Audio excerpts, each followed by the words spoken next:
Hey guys, இன்றைக்கி நம்ம எதை பற்றி பார்க்க போகிறோம்னா சென்னையில் மிகவும் ஃபேமஸான ஹாண்டட் பிளேஸை பற்றி தாங்க பார்க்க போகிறோம்.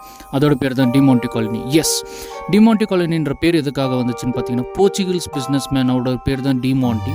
அதனாலே அவங்களோட பேரையும் வந்துட்டு டிமாண்டி காலனின்னு வச்சுருக்காங்க. சரி வாங்க, இதோட ஹிஸ்ட்ரி வரலாறை கொஞ்சம் புரட்டி பார்ப்போம். ஸோ இந்த பிஸ்னஸ் மேனுக்கு பார்த்தீங்கன்னா, அவங்க வீட்டில் வந்து 2 பேர் இருந்தாங்க, ஒய்ஃப் அப்புறமா அவங்களோட பையன்.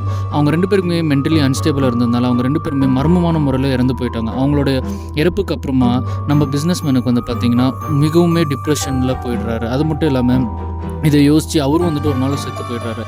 அது மட்டும் இல்லாமல் இந்த காலனி பார்த்திங்கன்னா 2 லைன் இருக்கிற ஒரு காலனி. மோஸ்ட்லி எண்ணி பார்த்தோம்னா ஒரு 10 பழைய வீடுகள் இருக்கிற ஒரு காலனி தாங்க.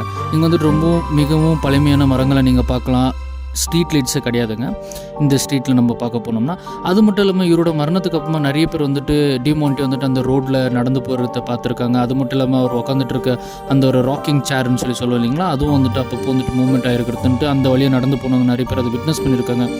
இங்கே முக்கியமான ஒரு விஷயம் எதுன்னு சொல்லி பார்த்தீங்கன்னா, இதுக்குள்ளே என்ட்ரி ஆகிற ஸ்ட்ரீட் டாக்ஸ் அப்புறம் பெட் டாக்ஸ் எல்லாமே மர்மமான முறையில் காணாமல் போயிருக்கு. இன்றைக்கு வரைக்கும் அது திருப்பி கிடைக்கவும் இல்லை. அதை பற்றி எந்த ஒரு க்ளூவுமே நம்மளுக்கு இது வரைக்கும் தெரியவும் வரல.